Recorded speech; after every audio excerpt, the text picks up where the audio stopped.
अध्यक्ष महोदय,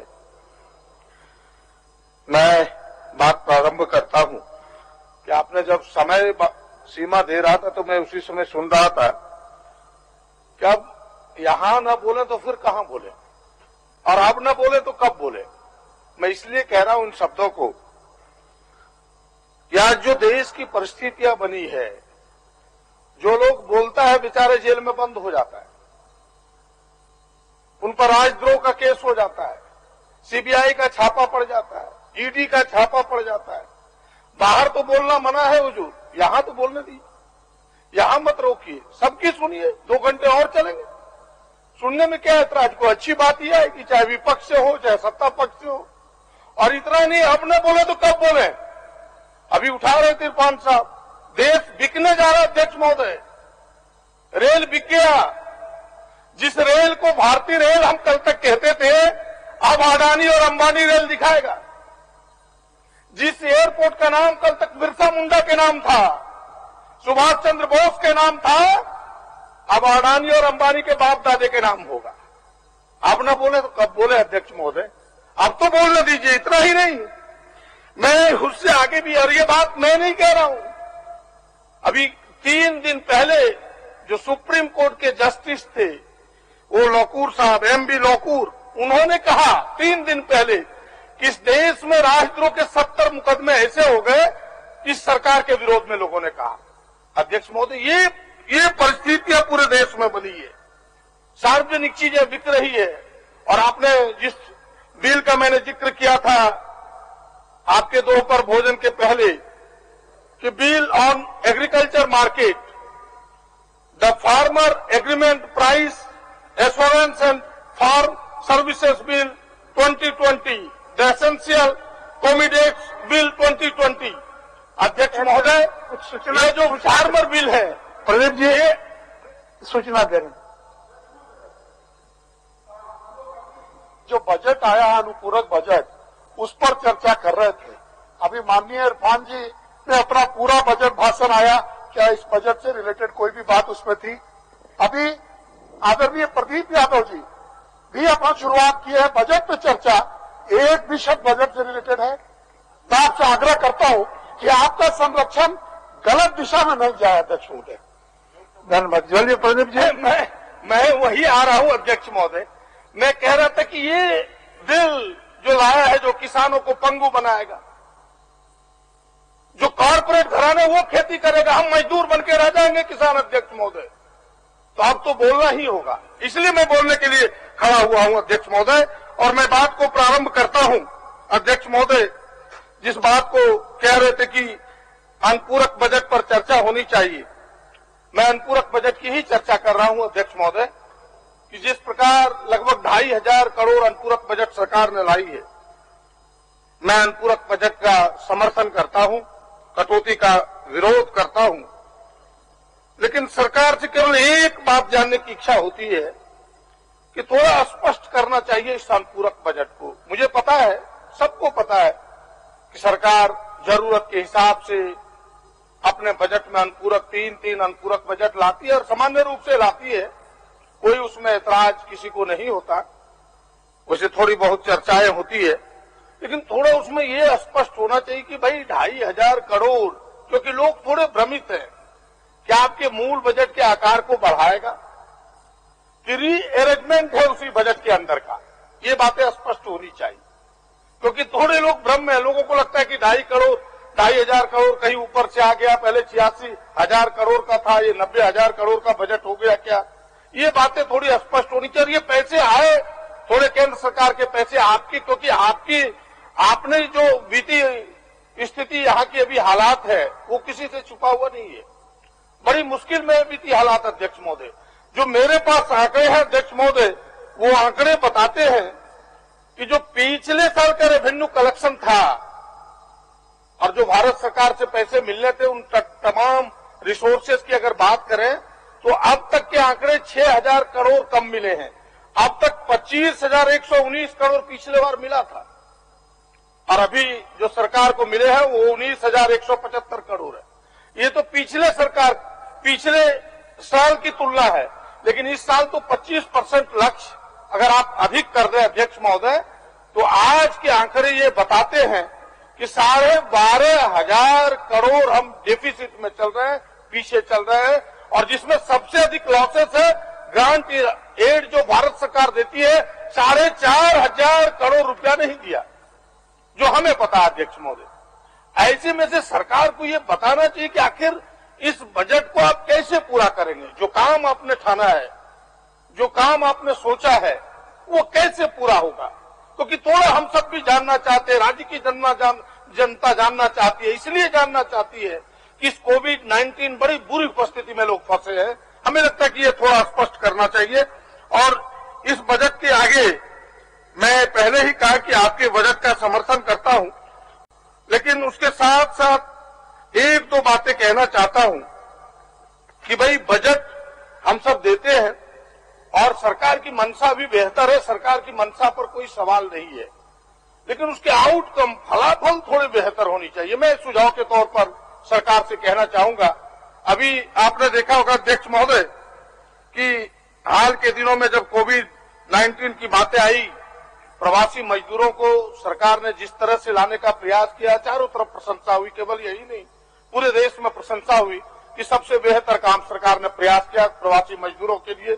इसके बाद प्रवासी मजदूरों को रोजगार देने के जो मनरेगा में 2 योजनाएं इन्होंने लॉन्च की, उसमें एक योजना का मैं थोड़ा जिक्र करना चाहता हूं, बिरसा हरित क्रांति योजना का, जो मनरेगा का था। उसका फलाफल क्या हुआ? ठीक है, मजदूरों को काम मिला, मैं उससे ऐतराज नहीं करता, लेकिन आज पौधे मर रहे हैं और 60% पौधे मर गए, मैं गारंटी के साथ, क्योंकि आपने जिसको पौधा सप्लाई का काम दिया वो सारे फ्रॉड लोग हैं। ऐसे लोगों को, ठीक है, आपने सरकार ने शॉर्ट लिस्टिंग की, आपके पदाधिकारियों ने गलत निर्णय लिया।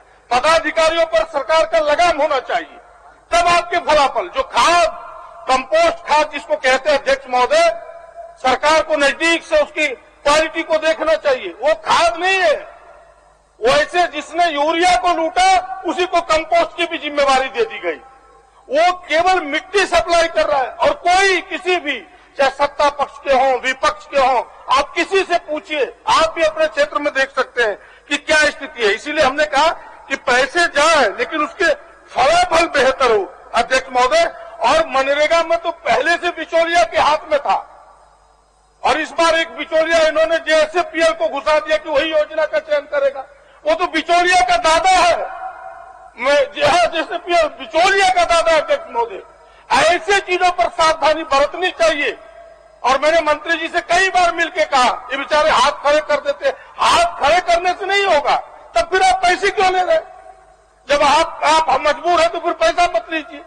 हम पैसा इसलिए दे रहे हैं कि जनता का भलाई हो, फलाफल बेहतर आए, इसलिए हम आपको पैसे दे रहे हैं। अध्यक्ष महोदय, मैं और 2-3 बात कहना चाहता हूं कि कृषि क्षेत्र में, कि आपने देखा होगा कि इस कोविड में एक मेरा मात्र सहारा कृषि है, और उसमें भी जो खाद की किल्लत हुई, मैंने कई पत्र लिखा इस विभाग को। अध्यक्ष महोदय, खाद की कमी नहीं है कागज में। आपको सुन के आश्चर्य होगा कि सरकार ने असेसमेंट किया था यूरिया के लिए 1,55,000 मेट्रिक टन, और यहां खाद कागज में आया 1,70,000 मेट्रिक टन अध्यक्ष महोदय। फिर भी क्यों कमी है? यही कमी है कि कागज में आता है, इसका मतलब यही हुआ कि खाद बाहर चला जाता है।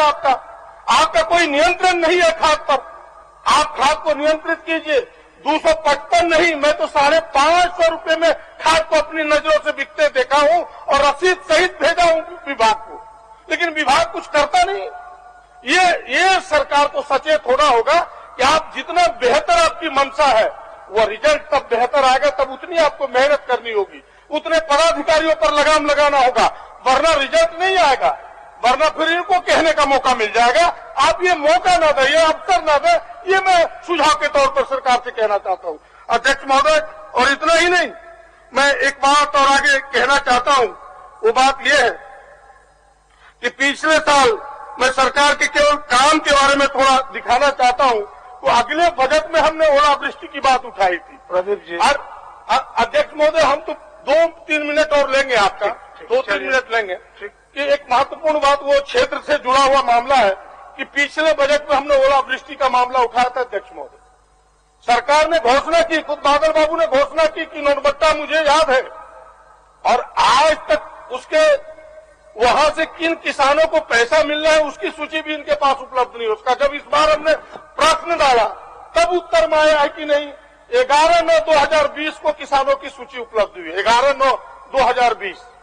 आप समझ सकते हैं, अगर इस रफ्तार से सरकार चलेगी तब तो इनको मौका मिलेगा आप पर उंगली उठाने का, जनता भी उंगली उठाएगी आप पर। ये इन चीजों पर आपको थोड़ा सा गंभीरता से लेना होगा अध्यक्ष महोदय।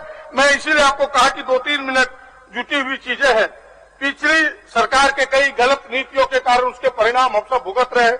मैं एक महत्वपूर्ण बात जिसमें अनुबंध की बार चर्चा होती है अध्यक्ष महोदय, मैं बाय एजेंसी की बात करना चाहता हूं। जिस बाय एजेंसी, 2 एजेंसियां हैं, वो 2 एजेंसी कौन कौन है अध्यक्ष महोदय, आपको सुन के आश्चर्य होगा। वो 2 एजेंसी है, एक है TNM, एक एजेंसी है, और एक है SBS। ये 2 एजेंसी है अध्यक्ष महोदय। एक 7,500 मैन पावर दिया है इस राज्य में और दूसरा 3,500 मैन पावर दिया है। और आपको सुन के आश्चर्य होगा कि जो वो एजेंसी मैन पावर सप्लाई करता है उनको जो सर्विस चार्ज मिलता है वो तो मिलता ही है। एक एक व्यक्ति से 1 लाख 2 लाख जिस प्रकार के पद है, अरबों रुपये की वसूली हुई अध्यक्ष महोदय। इससे बड़ा घोटाला इस राज्य में कोई दूसरा नहीं हो सकता।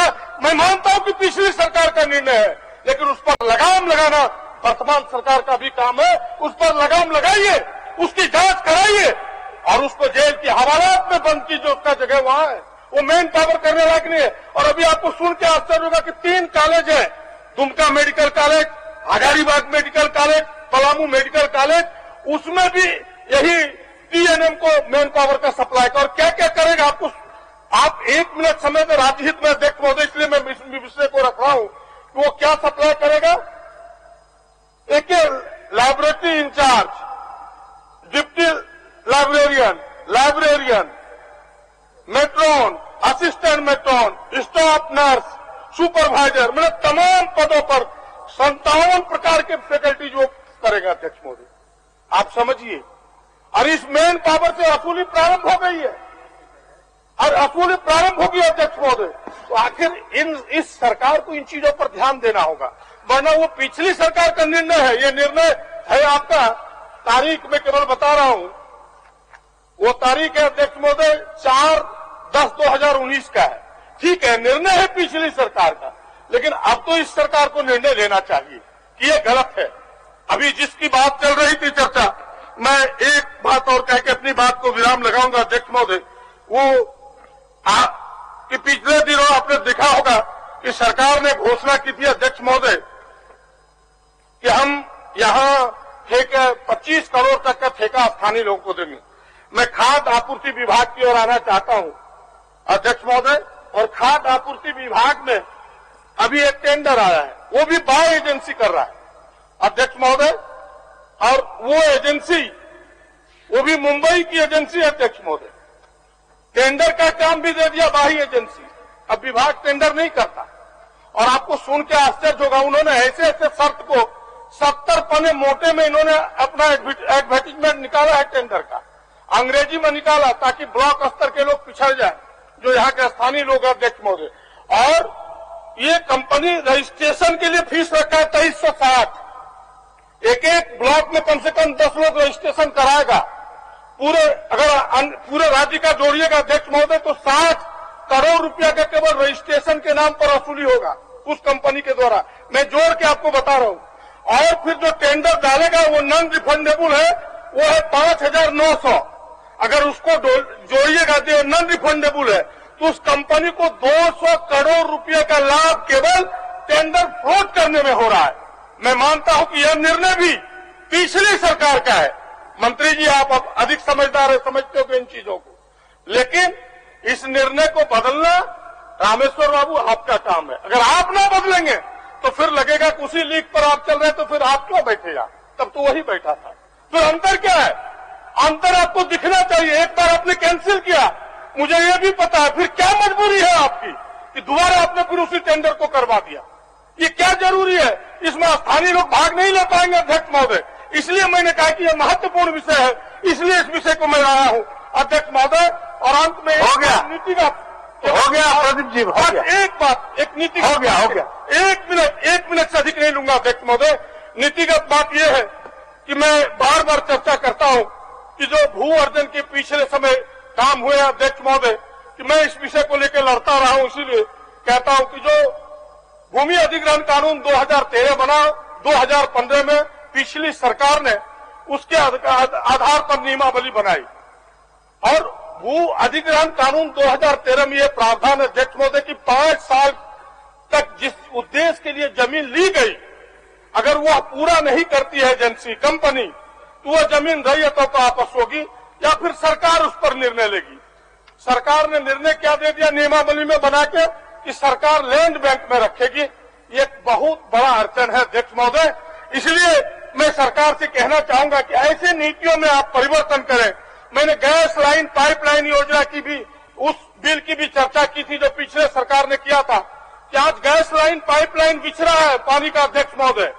जमीन हमारी ली जा रही है लेकिन हमें दाम मिलता है 1/10, यानी अगर 1 करोड़ मेरी जमीन का दाम है तो मात्र 10 लाख मिलता है। अब यह निर्णय है पिछली सरकार का, 14 में 2019 का है, लेकिन इस सरकार को तो बदलना चाहिए इन नीतियों को। आपने स्थानीयता के बारे में कहा कि हम बदलेंगे, लेकिन ये जल्दी बदले। अनुबंध कर्मी जितने आपने एक कमेटी बनाई है उसका रिजल्ट जल्दी आए, तब फलाफल सामने आएगा अध्यक्ष महोदय। मैं अपनी बात को विस्तार नहीं करना चाहता, मैं कंक्लूड कर रहा अध्यक्ष महोदय कि हम हो गया माननीय सदस्य, हो गया। पुरानी सरकार ने, जो पिछली सरकार ने गलत नीतियां बनाई है, जिसका भुक्तभोगी पूरा देश है, पूरा राज्य है, पूरे नौजवान है, पूरे किसान है, उन नीतियों को बदलिए। उन नीतियों को बदलने से ही इस राज्य का बेहतरी होगा। इन्हीं आग्रह के साथ बहुत बहुत धन्यवाद। इस प्रकार की और भी खबरों से रूबरू होने के लिए इस चैनल को सब्सक्राइब कीजिए और हमारे साथ बने रहें। Subscribe to my channel and also press this bell icon.